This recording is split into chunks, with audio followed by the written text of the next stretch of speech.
¿Cómo les va? Muy buenas noches y bienvenidos a Perspectivas. Enrique, hoy con un invitado de súper lujo. ¿Cómo estás, Belén? ¿Cómo están todos? Muy buenas noches. Sí, como todos los viernes, les acercamos, conocemos un personaje importante en nuestra sociedad.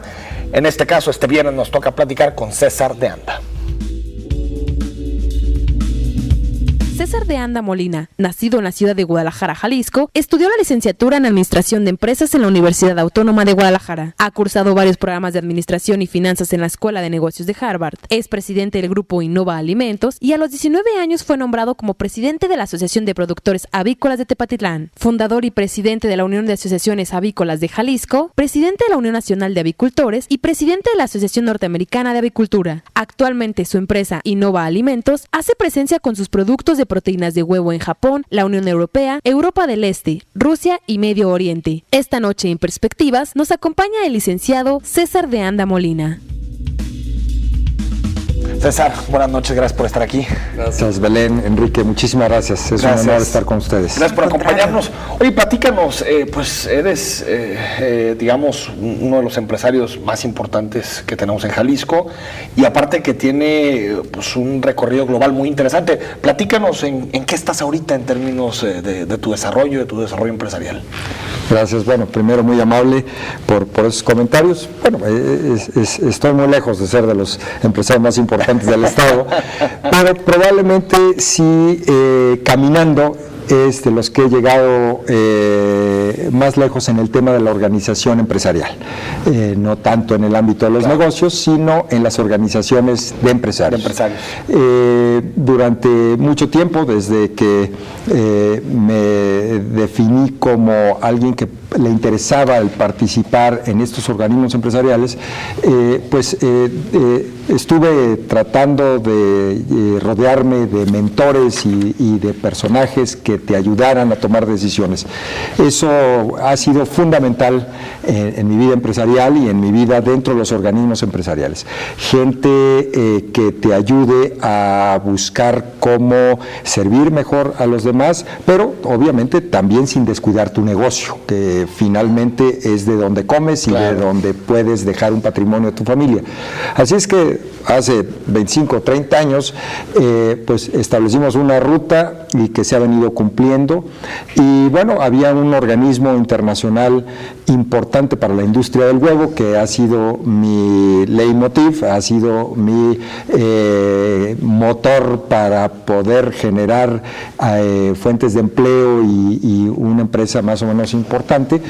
Así es que nos enrolamos en el tema de la actividad internacional y fue así que al cabo de más de 10 años de participación llegué a la presidencia del Organismo Internacional del Huevo, que es el organismo cúpula de nuestro sector, con sede en Londres y que tiene una injerencia importante en la toma de decisiones. Así es que esa es mi actividad más relevante, amén de mi actividad empresarial, que básicamente se encarga de fomentar los productos mexicanos, sobre todo de huevo, en el exterior, exportando desde hace casi 20 años a Japón y a otros países. ¿Cuántos agremiados tiene esta asociación internacional? Y digamos, también un dato interesante que sería bueno compartirlo con la audiencia es que entiendo que eres el primer latinoamericano en presidir esta organización que tenía, me decías, más de 50 años. Así es. Nuestro organismo mide su membresía por países. Así es que tenemos más de 80 países miembros, vamos caminando a lograr los 100 en los próximos 2 años. Y sí, se fundó en Londres hace 52 años y efectivamente me toca a mí ser el primer latinoamericano que asume la presidencia. Normalmente habían sido sajones los que estaban ocupando esta posición, ingleses obviamente, porque ahí nació, norteamericanos, canadienses, también alemanes, austriacos, australianos, pero nunca un latino o iberoamericano. Así es que sí fue un paradigma roto que afortunadamente se ha podido lograr. No fue fácil, costó mucho trabajo, definitivamente hay muros que hay que romper y que hay que saltar, pero sí se puede. Sí se puede y lo estamos tratando de mantener en esa tesitura. Oye, César, ¿y cómo llegas a esas posiciones, a ser presidente? Me refiero, hablando en términos muy coloquiales, ¿cómo es la grilla para llegar a los puestos? Porque conocemos la grilla de las cúpulas empresariales locales, ¿no? Como es muy por atrás, menos pública. No sé, para llegar a estos organismos internacionales, ¿cómo se hacen ese tipo de acuerdos para llegar a esos puestos? La grilla es como en todos lados. Eso sí es universal. Así sea en francés, en alemán o en inglés. Y finalmente, bueno, pues tienes que tejer alianzas, tienes que buscar quién te apoye, quién simpatiza contigo y tener un proyecto. Creo que lo más importante, independientemente de la grilla y la mano izquierda, que siempre hay que saberla mover, creo que fundamental es tener un proyecto, una propuesta, una iniciativa que no nada más sea de perspectiva, sino de prospectiva, que veas de largo plazo y en una forma muy horizontal para llevar a la industria a otro nivel. Eso fue, de alguna manera, lo que a mí en lo personal me ayudó, porque presenté iniciativas muy concretas que levantaron la simpatía pues, de los europeos, de los americanos, que eran los factotums en ese organismo. Y bueno, pues grilla más grilla y mano izquierda, y se logró eso. No sin llevarme 1000 raspones y quedar mal con alguien, pero finalmente así es. O sea, no puedes tú quedar bien con todo el mundo, tienes que tomar decisiones, actuar con valentía y hacerlo. ¿Y cuáles fueron esas propuestas que finalmente consiguen que tú llegues a la presidencia? Bueno, hay dos torales, ¿no? La más importante es que teníamos que hacerle un nivel de ascenso al huevo, un upgrade al huevo, en el sentido de que había que demostrarle a organismos internacionales como la FAO, como la UNESCO, la Organización Mundial de la Salud, que el huevo era un alimento universal y que podía ser el alimento más importante para la humanidad en el año 2050. Entonces definimos ese plan de prospectiva. El huevo será el alimento más importante para la humanidad en el año 2050. ¿Sustituyendo a qué? ¿En este momento cuál es? A nada. ¿No hay uno más importante? La leche es uno de los alimentos que per se en todo el mundo, ¿no? Es clave en todo el mundo, pero finalmente nosotros sustentamos con estudios que el huevo es para todas las religiones, para todos los bolsillos, para todos los continentes, para todas las culturas, y sobre todo es un alimento que se puede perfeccionar. ¿Cómo se puede perfeccionar esa naturaleza? Pues con mejor alimentación de las aves, con mucho mejor manejo, sin antibióticos, sin tanta vacuna, sin tanta enfermedad, trabajando mucho más en bioseguridad.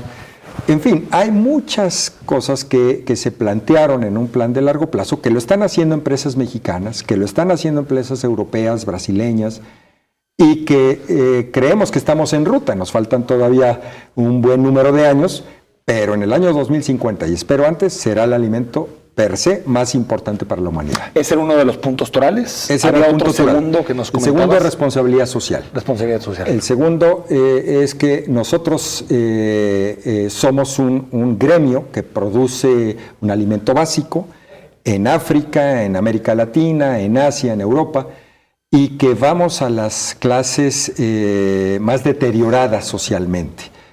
Y para nosotros es muy importante que se produzca huevo en todo el mundo.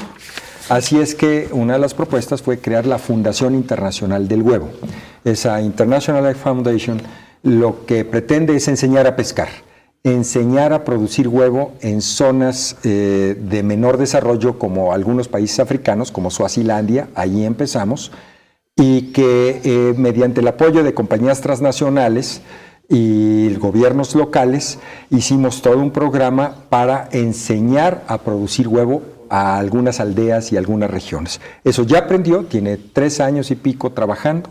Así es que seguramente eso va a crecer y es parte de nuestro granito de arena de responsabilidad social. César, y el reto de tratar mejor a las gallinas, no sé también cómo lo asimilan en términos internacionales, porque tú sabes que el discurso animalista, la protección de los animales es fundamental en estos tiempos. Es una realidad que inicia en los países ricos, en Europa sobre todo.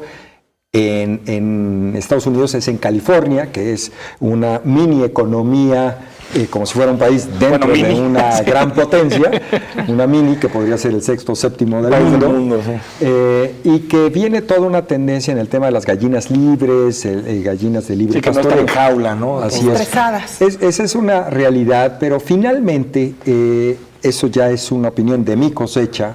Eso es importante, sí, y es una tendencia que va a crecer aún en América Latina, pero lo más importante es el buen tratamiento de las gallinas, de los cerdos, de las vacas, de todo el sector pecuario que produce alimentos, sobre todo con una mejor alimentación para esos animales. Esas gallinas, esos pollos, esos cerdos, esas vacas deben comer mejor, alimentos de primerísima calidad, que seguramente en México se los dan, pero no en todos los países, y que eso va a dar como consecuencia un mejor producto hacia el consumidor. Para mi gusto, eso es más importante que tener a las gallinas muy contentas. Las gallinas seguramente están contentas, y están contentas en jaula y afuera más porque tienen gallo, en jaula no. Pero bueno, finalmente es mejor el tema de la alimentación. Para mi gusto, si me dieras a escoger un solo punto de cómo se mejoraría la calidad de los alimentos, es mejorar el alimento balanceado, que esos animales... Porque si las gallinas están mejor y también el producto es mejor. Definitivamente. O sea, ahí ganan los dos, ¿no? Definitivamente. Comiendo mejor, los animales darán un producto mejor para el consumidor final. Bueno, César, nos acabas de dar un pie buenísimo para, regresando del corte, hablar sobre los mitos y realidades del huevo y de las gallinas también. Con esto regresamos después de la pausa.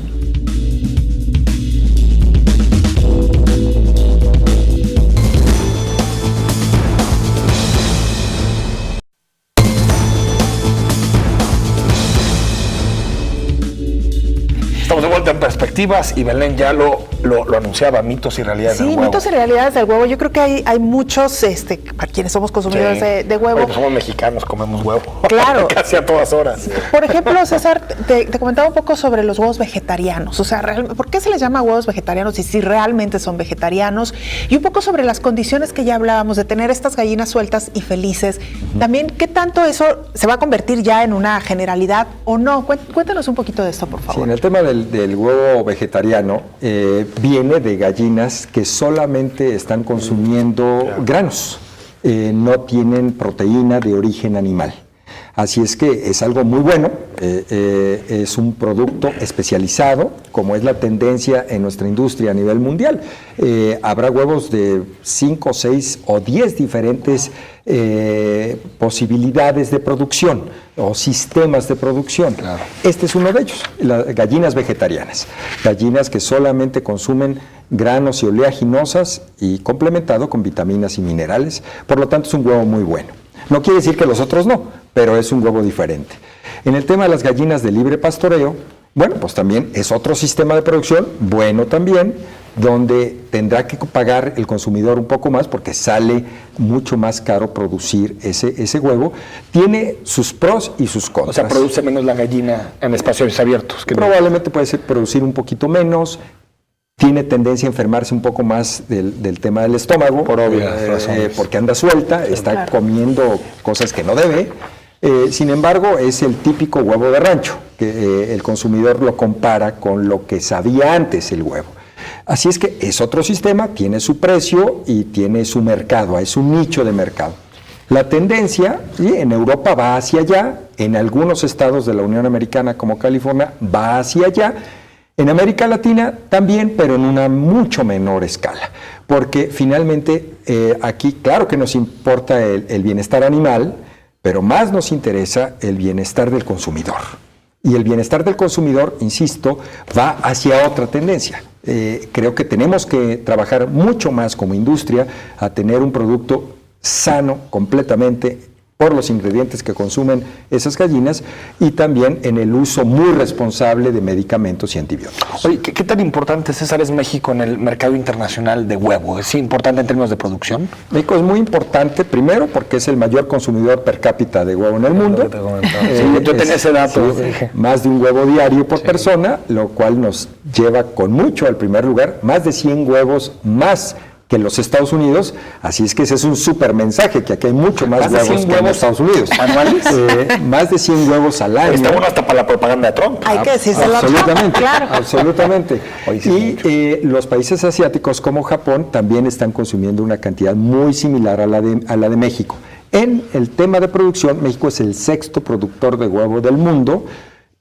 Número 1 es China, por obvias razones, por la cantidad de habitantes que tiene, y en pollo somos el 4º productor de pollo del mundo. O sea, el tema avícola en México es muy importante, por eso la avicultura es fundamental en el sector agropecuario, y el sector agropecuario también es muy importante en la economía nacional, aunque solamente represente el 7% del PIB, o incluso menos, probablemente, porque han incrementado su participación los otros sectores. Pero ahora, precisamente con la nueva etapa del Tratado de Libre Comercio, que es inminente, que ya estamos enfrente de una nueva negociación, el sector agropecuario va a ser clave. Va a ser clave en esta nueva negociación del Tratado de Libre Comercio de América Latina, o como se vaya a llamar próximamente, porque finalmente México es un consumidor muy importante de los granos y oleaginosas que produce Estados Unidos. México importa una gran cantidad de pollo, por ejemplo. Este año se deben importar a México, lo cual no es algo de presumir, pero somos complementarios, casi $2,000 millones de productos avícolas, nada más de pavo, pollo y huevo. De Estados Unidos. De Estados Unidos, nada más, casi $2,000 millones. Este año fueron $1,600 millones, 2017 estará rascando los $2,000 millones. ¿Qué quiere decir eso? No es que nosotros no sepamos producir, producimos mucho, pero nuestro mercado interno está creciendo. Así es que México está inserto en una economía regional que el Tratado de Libre Comercio fue construyendo en estos 20 y tantos años ya de historia, y que debería seguir construyendo. Y es ahí donde tenemos que trabajar, empresas mexicanas y americanas, para crear un bloque. Creo que en este momento la división no le beneficia a nadie. El competir mexicanos contra americanos no beneficia. Lo que sí podría beneficiar es hacer un bloque económico de Norteamérica para competir, en el caso nuestro, con la región asiática, con la región europea, y con otros mercados que van a ir creciendo como el africano. Así es que, por eso, la avicultura, el sector agropecuario, será clave en estas nuevas pláticas de renegociación del tratado. Cuando dices clave, te refieres a que así como nosotros exportamos, también compramos de Estados Unidos, es decir, en términos generales, ¿no convendría volver a la época de los aranceles para los productos? Para nada. Yo siempre he sido un partidario de libre comercio. Habrá opiniones diferentes que respeto, pero para mi gusto el libre comercio, la libre competencia va en beneficio del consumidor. Aquí finalmente lo que busca es creación de empleos, generación de riqueza en la empresa mexicana, pero también que el consumidor tenga un abanico amplio de opciones a precios razonables en todos los productos y que él elija. Y eso es la época de la hipercompetencia donde estamos ahora. Entonces, finalmente, un tratado de libre comercio lo que provoca es eso, que haya un flujo libre de mercancías y que ese flujo te exija a ti como empresario a mejorar y competir por el mismo pastel en el mercado. Ahora, César, en ese sentido, te preguntaría entonces, ¿cuál tendría que ser, digamos, un punto clave para llevar a la mesa de la negociación de parte del presidente, en el caso, por ejemplo, del sector agropecuario? Bueno, déjame irme un poquito antes. A mí me parece que Estados Unidos, en la iniciativa que lanza su presidente, su gobierno actual, abre una caja de Pandora en el Tratado de Libre Comercio. Ellos argumentan el tema de los automóviles mexicanos, ¿no? Que se va a establecer un arancel para las armadoras que están fuera de Estados Unidos, ¿no? Exactamente, un arancel para los automóviles que son armados o ensamblados aquí en México. Que es importante el término, no son fabricados, son ensamblados aquí en México. Pero al abrir eso, obviamente viene el retaliation o la respuesta de México, que seguramente va a ser en el tema agropecuario. En el tema agropecuario hay así de organizaciones del sector agropecuario mexicano que están ávidos de que se abra el Tratado de Libre Comercio. Es música para sus oídos lo que está sucediendo con las iniciativas de Trump en este sentido, porque finalmente ellos sienten que en la negociación del 92-93 del presidente Salinas quedaron algunos temas o muchos temas que no se resolvieron o que no se negociaron bien. Al abrir la negociación del tratado, se van a meter esos temas en el sector agropecuario, que es súper sensible. Y del lado americano, también los estados que le dieron el gane al presidente Trump del medio oeste americano son súper agropecuarios. Entonces, ellos también les interesa muchísimo que no se les pongan aranceles porque la exportación de maíz, de soya, de cerdo, de pollo y de muchos otros productos de consumo, pues para ellos son fundamentales en su economía. Entonces, es toda una caja de Pandora que va a ser muy complejo el poder de nueva cuenta amalgamar y armar un rompecabezas para que quede algo razonablemente bueno para los dos países. Así es que, sí, por eso es clave. Porque sí, efectivamente se pueden poner impuestos compensatorios a otros productos, pero México tiene el sartén por el mango en el sector agropecuario. Así es que ahí vendrá algo muy interesante en la negociación del nuevo tratado. Ahí el asunto es el discurso político, César, porque al final lo que dijo durante su campaña Donald Trump es clarísimo, que México toma provecho, o se aprovecha del comercio con Estados Unidos y que por lo tanto hay un déficit comercial. Entonces veo difícil que ocurra este círculo virtuoso muy positivo que tú ves, porque al final él tiene que mostrar que en la negociación doblegó a México. O sea, en realidad lo que él le interesa es mandar un mensaje político de que pudo con México en la negociación. Por lo tanto, veo difícil llegar a este círculo virtuoso. Muy difícil, pues digo, muy complejo va a estar. Aquí No tanto por la economía, porque estoy de acuerdo. Incluso si tú le metes 10, 15, 20% de arancel, quien lo va a pagar es el consumidor gringo. Me queda clarísimo. O sea, y el consumidor mexicano, porque finalmente es de un lado para otro. De un lado para otro. O sea, el consumidor al final de los dos países va a pagar el pato. El tema es que el muro no es el destino final del discurso de Trump, y el tratado nuevo con México no es el destino final del presidente Trump. Hay mucho más atrás, hay mucho más en los intríngulis de esta nueva política que no conocemos. El común de los mortales no lo conocemos. Hay todo un establishment arriba que veto a saber qué está pensando, que mejor a esos temas no nos metemos, y nosotros hablamos de huevos porque es lo que sabemos. Claro. Pero sí, finalmente yo creo que este es un nuevo cambio de época. Es una nueva historia. Y jugar con las reglas de la OMC, por ejemplo.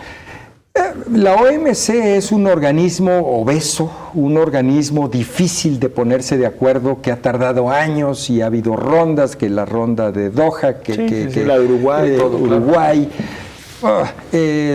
Yo creo que es la tendencia más clara, los tratados bilaterales. Y el regionalismo, ¿no? Sí, yo creo que un tratado bilateral México-Estados Unidos, donde se pongan pros y contras, y que cada sector negocie, trate de sacar una buena negociación, porque finalmente van a ser 2-3 años muy duros para México. Sí, yo creo que al final va a ser positivo. Yo veo que puede haber una época, si no de jauja, de buen desarrollo económico, pero tenemos que saber llegar a ello. Y saber también que productos, por ejemplo, hay productos nacionales que lo que han reclamado a lo largo de todos estos años del Tratado de Libre Comercio es precisamente un poco de proteccionismo, porque a la hora de abrir las fronteras se afectó a un mercado nacional que no estaba del todo preparado para esta competencia. Han pasado muchos años. Aquí también tenemos que valorar, ¿no? Totalmente. Definitivamente. Y bueno, una tendencia también que se dice fácil, pero cuesta tiempo y trabajo, pues es buscar otros mercados, ¿no? Está Europa, está Asia,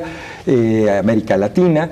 Y yo creo que sí, lo que el empresario tiene que hacer en México es volcarse a la exportación. Hay una tendencia muy fuerte que sí, los mexicanos sí podemos, y el mercado doméstico y el mercado interno, nacional. Consume lo nacional. Perfecto, buenísimo. No ves mal eso. Buenísimo. Pero no te olvides de la exportación. Con dólar de 21 pesos y más, 22, 24, 27 al final del año, veto a saber. Oye, hasta Europa con el tipo de cambio, sí, ¿no? Exactamente. También entonces, es competitivo. Enfócate a la exportación. México puede salir al exterior, como lo hizo Chile, como lo hizo Brasil, como lo hicieron otros países asiáticos. Hay que salir a exportar. Tú que ya estás pensando en Asia, ¿por qué es tan difícil diversificar?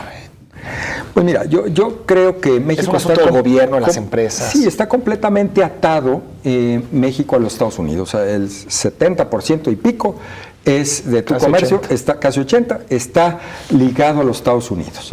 Y Es un problema estructural desde nuestro gobierno. Los tratados comerciales se hacen nada más en la Secretaría de Comercio y su contraparte en Estados Unidos o en otros países.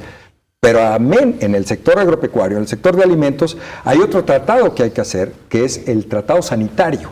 Hay muchos productos, el aguacate, por ejemplo. El aguacate de Jalisco estaba listo para entrar al mercado de los Estados Unidos.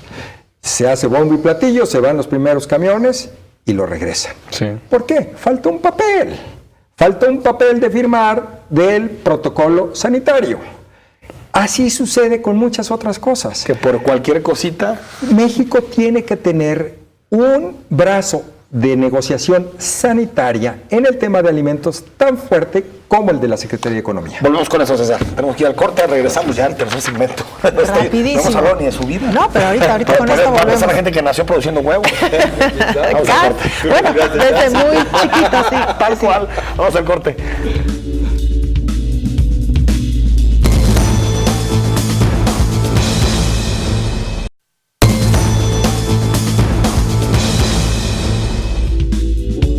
Estamos de vuelta en Perspectivas platicando con César de Anda. Ya le hemos entrado en muchísimos temas, ¿no?, relacionados con el huevo. Y que nos platiques precisamente, César, ¿cómo le hiciste o por qué entraste a este mercado del huevo? Bueno, mi familia ha estado siempre en el tema avícola. Mi papá hace 60, 70 años inició el negocio. Mis tíos igual estuvieron formando parte de los fundadores de la avicultura en Jalisco y en México. Los miembros de nuestra familia fueron pioneros en la avicultura nacional, al mismo tiempo que familias como los Romero en Puebla, y los González y los Camarena y los Romo y muchos otros también en esta zona del país, y los Burs en Sonora después, muchos años después. Pero finalmente, bueno, pues soy parte de una familia que ha estado toda la vida en este tema. Huele a eso, y bueno, espero que también podamos seguir dejando a nuestras generaciones que vienen la misma tradición. Nos ha tocado partir de una avicultura completamente rústica a una avicultura tecnificada, donde estamos ya poniendo los productos de valor agregado de huevo en la industria farmacéutica de Japón. Ahí vamos. Wow. Oye, César, tú naces en Guadalajara, pero entiendo que por los negocios de tu padre y luego el tuyo, que inicias a una edad muy temprana, pues pasabas gran parte en Tepatitlán, que es donde se encuentran precisamente las granjas. Cuéntanos un poco de tu infancia, cómo fue esto, nacer en Guadalajara, pero crecer prácticamente en el campo, ¿no? Así es. Sí, finalmente los primeros años de mi vida los pasé en Tepa, me siento de Tepa, orgullosamente de por allá, y bueno, también tengo la fortuna de tener muchos amigos en esa zona, igual que aquí Guadalajara, pero bueno, Tepa tiene su pro y su contra. Para Tepa es buenísimo estar cerca de Guadalajara y es malísimo estar cerca de Guadalajara. Me suena ese tipo de reflexión. Así es que, bueno, estamos tan cerca que prácticamente era lo mismo, ¿no? Y no nada más mi familia, sino todas las familias que son de por allá, desarrollan su vida allá, pero tienen una liga muy, muy cercana a Guadalajara. Finalmente los salteños pues han venido poblando a León, a Aguascalientes, a Guadalajara, a la Ciudad de México y a muchas otras partes del país. Mi infancia fue normalita, en escuela pública, la primaria, en la escuela urbana foránea 126, y después con los maristas, y continué aquí en Guadalajara también en el Cervantes, y ya me formé después en la Universidad Autónoma, el tema de la administración de empresas. Pero bueno, finalmente es una infancia tranquila, normalita, que para mi gusto me fincó las bases de lo que estoy pretendiendo ser en mi vida. ¿Nunca dudaste en ser administrador? No. Nunca pensaste hacer otra cosa. No me quedó alternativa. No te pasó de bombero o algo, nada. No me quedó alternativa. Psicólogo, profesor, otra cosa, nada. Futbolista, nada. Otras ideas de joven que cuando quiere ser torero y otras cosas que mejor en otra ocasión. También torero. Bueno, vamos a ver algunas de las fotografías que tenemos de César de Anda antes de que se nos vaya terminando el programa. Algunas poquitas que tenemos, pero interesante saber si nos platicas un poquito de estas fotos, César. Bueno, esta es una fotografía de una avenida, supongo que es Estados Unidos. Sí, ese debe ser San Francisco. Supongo que es San Francisco. Sí. ¿Tú vives en este momento en Guadalajara, pero me estoy moviendo permanentemente, ¿no? California, sobre todo, nos decías, ¿verdad? Sí, me estoy moviendo. A ver si hay alguna aparte donde César aparezca, si nos hacen el favor. Bueno, este es el director general de la FAO, es un brasileño, es todo un personaje. Es uno de los elementos que Brasil ha insertado en los organismos de decisión mundial. O sea, Brasil tiene una estrategia muy clara. O la tuvo, ¿no? Se le ha venido desinflando, pero se la sigue teniendo, porque tienen mentes muy pensantes y están insertando a tomadores de decisión de Brasil en los organismos mundiales, que es lo que debería hacer México. Y en temas clave, la FAO y Brasil, fundamental, ¿no? Pero Así parece que vamos al revés, ¿no? Cuando un mexicano llega, entonces todos tírenle al no puede ser. Bueno, ya va Castas, el Banco Internacional de Pagos. Bueno, y José Ángel Gurría tiene un puesto importantísimo, ¿no? Ojalá hubiera más. Tenemos otra fotografía ahí en pantalla. Bueno, también. Esto también es precisamente en ese evento, es un evento donde estuvo el Papa en la FAO, en Roma, hablando de la alimentación. Es la cumbre de la alimentación que se ha hecho cada 20 y tantos años. Esta fue muy importante porque aquí se definió una estrategia de cómo todos los organismos y empresas que estamos alrededor de la alimentación tenemos que trabajar los próximos 30 años para poder alimentar a 9,000 millones de personas. Los objetivos del milenio aparte, ¿no? Los objetivos del milenio. Naciones Unidas. Aquí el Papa Francisco dio un mensaje histórico que vale la pena recordar. ¿Dónde está la FAO? La FAO está en Roma. Está en Roma. ¿De qué fecha fue este discurso, te acuerdas? Fue en el año 2015. Mira. En el año 2015. Tenemos otra debe haber sido octubre del 2015. Mucha sensibilidad del Papa en ese tema, ¿no? Ella es la secretaria de Agricultura de Brasil. Mira. También otra brasileña de excepción, cooperativista y muy importante productora también de oleaginosas en Brasil, en Mato Grosso.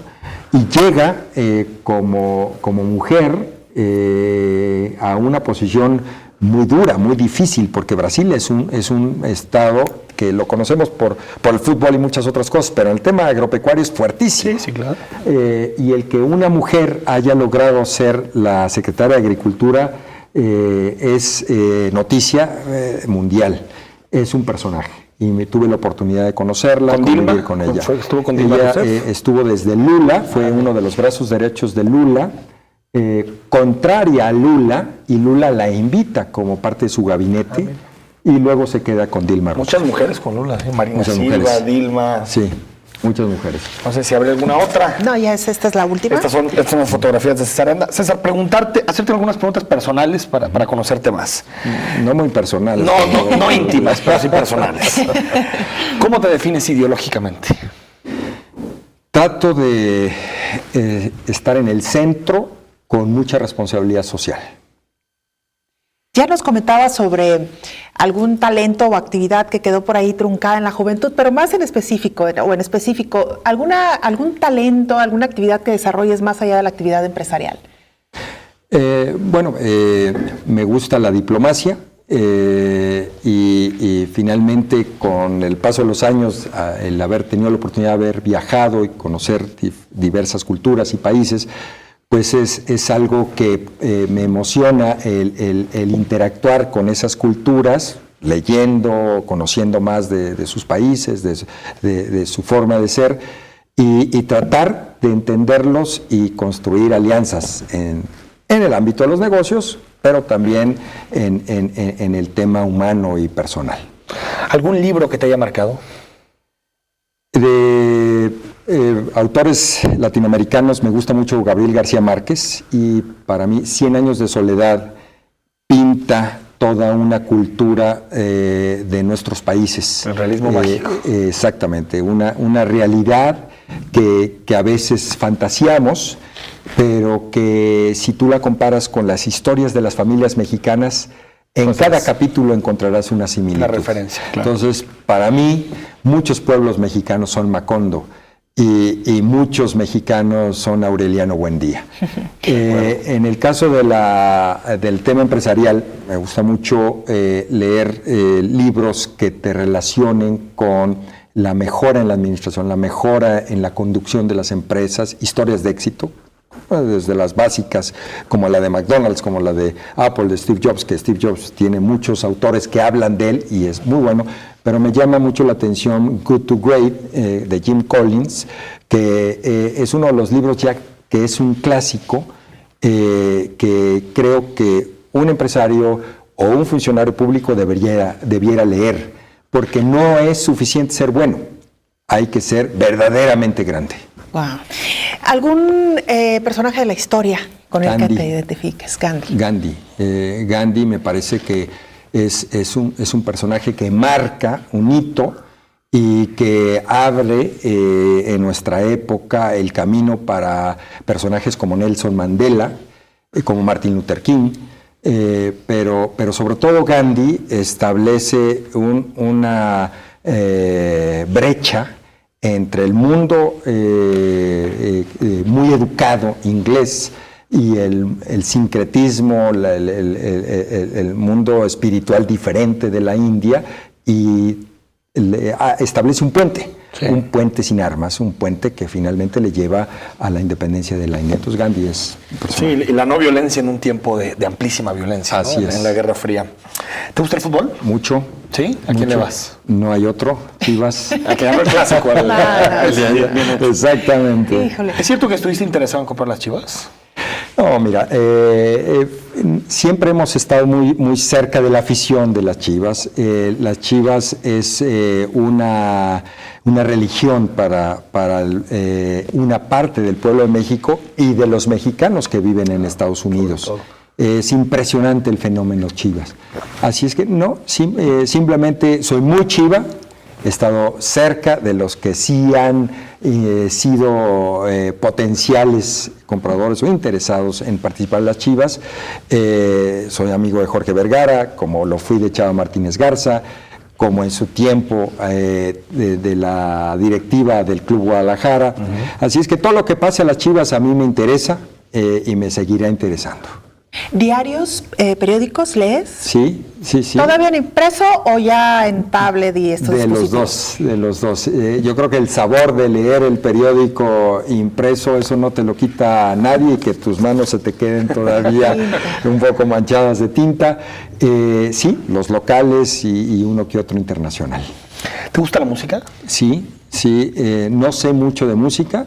Pero bueno, obviamente soy un súper fan de Maná, que a mí me tocó desde que era Green Hat Show, y luego Sombrero Verde, y luego Maná, y ojalá siguieran escribiendo porque son una súper banda. Y muchos otros grupos que aquí hay en México, como Maldita Vecindad, en fin. Música clásica también de vez en cuando, no me dejan mucho mis hijos, desafortunadamente, pero bueno, sí, la música siempre debe existir, ¿no? Yo creo que en un lugar donde estés hay que activar todos los sentidos, la buena comida, el buen ambiente, y la música es parte de. Y hablando de comida, ¿algún platillo favorito? Y si es que cocinas, que también no sé cocinar, no se me da. Tengo dos manos izquierdas, así es que no es mi fuerte, pero bueno, pues obviamente la cocina mexicana es algo que añoras todo el tiempo, sobre todo cuando estás fuera, y la comida italiana también es parte de mis favoritos platillos que trato de buscar cuando menos una vez a la semana. Vamos al corte, seguimos con César de Anda ya, se nos va acabando el programa, último segmento. Regresamos.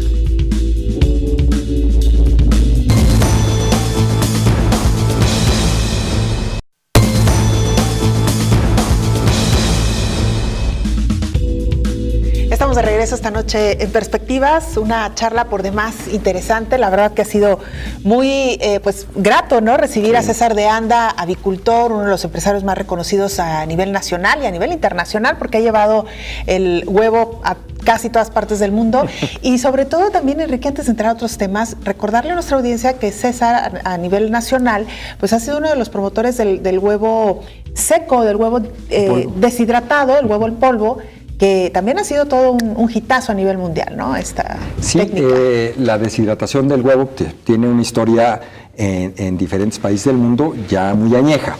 Sin embargo, en México no se había desarrollado esa cultura y hace más de 20 años iniciamos un grupo de empresarios de Los Altos a introducir este producto en la industria de alimentos, como las marcas de panificación que conocemos todos, los que hacen mayonesas, los que hacen aderezos para ensalada, y fue todo un tema el culturizar y sobre todo el cambiarles la forma de ver su fórmula y afortunadamente funcionó. De ahí nos lanzamos a la exportación. Entonces sí, somos de los pioneros en la deshidratación del huevo y productos de valor agregado de huevo en polvo. Claro. Pues César, platícanos, ¿cómo ves Jalisco en este contexto, en el contexto Trump? Un año, el que se fue 2016, con pues algunos puntos positivos, como generación de empleo, crecimiento económico más o menos estable, pero por otro lado, empleos no de tan buena calidad, de problemas de inseguridad.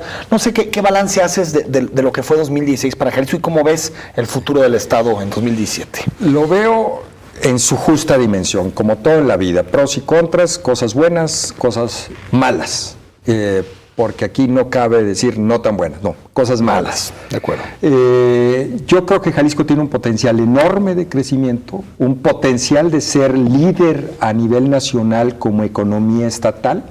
Creo que se han tomado buenas decisiones y otras, como el tema de seguridad, que han dejado mucho que desear. Yo creo que, primero que nada, cualquier gobernante municipal, estatal o nacional tiene que generar un ambiente de confianza, un ambiente de tranquilidad en la población. Un ambiente de tranquilidad en materia de seguridad que hoy no la tenemos en Jalisco y tenemos que mejorar mucho más. En el tema económico vamos bien. Creo que se están generando empleos razonablemente suficientes, podrían ser mucho más. Y mejores, ¿no? Y mejores, mejor pagados, que es lo que sigue. No nada más hay que estar abriendo nuevas plazas de empleo, sino que esos que actualmente ganan apenas el salario mínimo ganen 2 o 3 o 4 o 5 o 10 veces el salario mínimo. Finalmente, México, Jalisco, lo que necesita es empleos mejor pagados para que crezca la clase media.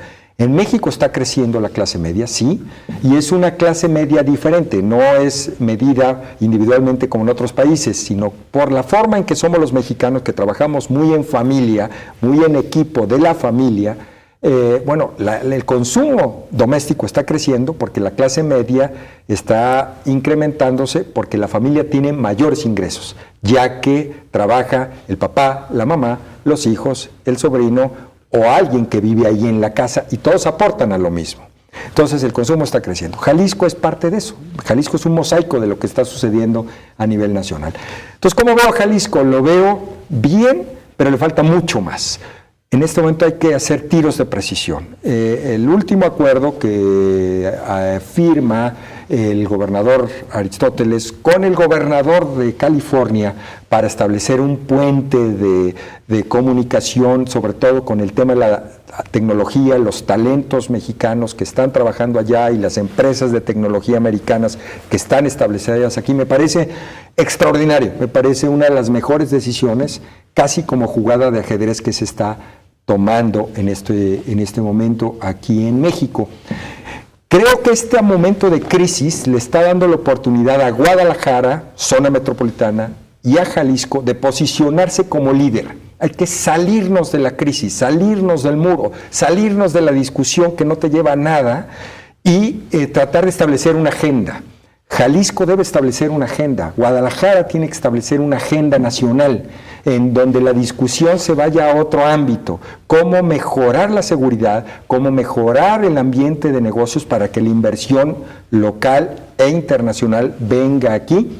y que la frontera no esté a 2,000 kilómetros de distancia, sino que hoy las fronteras no existen. Con el tema del Internet, con vuelos a todo el mundo, sí, tu frontera ya está a 2 horas de distancia. Claro. Así es que creo que hoy Jalisco tiene la gran oportunidad de convertirse en un líder nacional. Y el tema, perdón César, Belén, el tema de la corrupción, fundamental, ¿no? También para atraer inversiones, para que Jalisco se convierta en un líder a nivel nacional, que se vea algo en materia de combate a la corrupción, prácticamente nada. Yo creo que este es una tarea pendiente en la idiosincrasia mexicana que daría para muchos programas el meternos a escudriñar por qué la corrupción. Para nada es justificada, para nada debe existir y tenemos que trabajar sector privado y sector público en juntos combatir esa corrupción y esa impunidad. Para eso ya hay nuevos organismos, tanto en el sector privado como dentro del gobierno, que se supone están enfocados a ello. Así es que si Jalisco también empieza a ser modelo en el tema de combate a la corrupción y combate a la impunidad, seguramente la inversión llegará. Oye, César, ¿cómo enfrentamos como país y económicamente, pero también anímicamente, asuntos como el gasolinazo, como la devaluación del peso, que de repente nos generan una atmósfera como que realmente todo va mal? ¿Tú cómo lo percibes, cómo lo procesas? Son temas muy delicados. La devaluación del peso son muchos factores externos los que están ocasionándola. Primero que nada, obviamente, el fortalecimiento del dólar ante todas las monedas. Esa es una realidad. Las decisiones no tomadas a tiempo de parte del Gobierno de México y del Banco de México, lo cual pues hace que la volatilidad esté al orden del día, porque es especulación y porque es nerviosismo y porque es que no se toman decisiones o se toman erróneamente y bueno, los especuladores hacen de las suyas y por eso el tipo de cambio está como está. Pero hay muchas otras razones las que están realmente empujando a que el tipo de cambio esté hoy en 21, mañana 22 y después... Aunque se ha estabilizado, ¿no? Se ha estabilizado, pero si tú ves una tendencia a largo plazo... en los últimos 18 meses, claro. Va a seguir. Pero eso no corresponde a Jalisco. Son decisiones nacionales y mundiales las que están haciendo que esto suceda. El tema del gasolinazo, bueno, finalmente es un compromiso de la reforma energética, según nos explican, y que es la apertura a la inversión de empresas extranjeras, sobre todo en la distribución de gasolina, y además que no producimos gasolina, nos estamos convirtiendo en un importador neto de productos de petróleo, y bueno, pues algún día tenía que ajustarse. El momento que escogieron para dar el gasolinazo, a lo mejor no fue el más adecuado. Lo adelantaron un año. Lo adelantaron, vete a saber. Pero tampoco compete a Jalisco. Yo creo que Jalisco, insisto, tiene que salirse de esa discusión de decisiones que ellos no controlan, que el gobierno de Jalisco, de Guadalajara, de las ciudades más importantes del estado, no controla, ni tampoco su iniciativa privada, y buscar cómo establecer una agenda más proactiva, una agenda en la que sea muy realista, pero que ahorita busque cómo generar más empleo. Jalisco, con estas circunstancias actuales, tiene que generar más empleo para que todos los habitantes de nuestro estado estemos ocupados en cosas buenas y por ende, bueno, pues la seguridad mejore y en fin, se empiece a hacer un círculo virtuoso. Se dice muy fácil, pero si tú no controlas todo, no controlas nada. Y Jalisco no controla las medidas nacionales ni los parámetros macro. Así es que Jalisco se enfoque a lo de él. ¿Qué te gustaría? ¿Repensar el modelo de seguridad? ¿Nuevos organismos en materia de corrupción? Decías lo del gobernador de California, este tipo de, digamos, diplomacia subnacional o subestatal.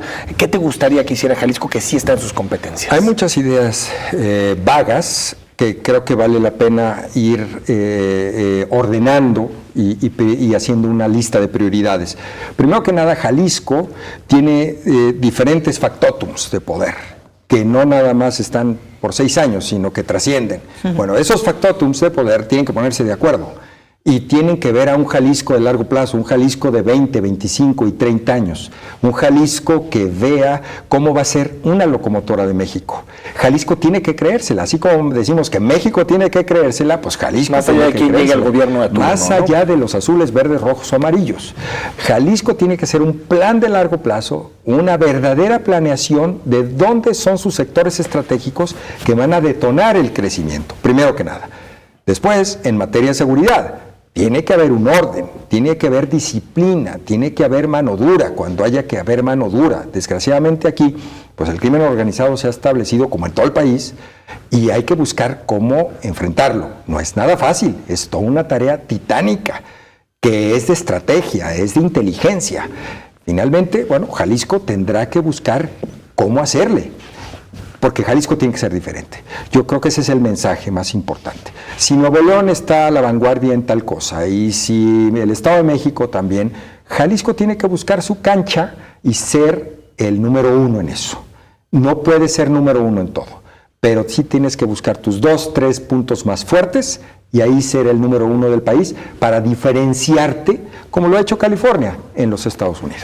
Ya alcanzaste la presidencia del organismo mundial de tu sector. ¿Qué viene después para ti?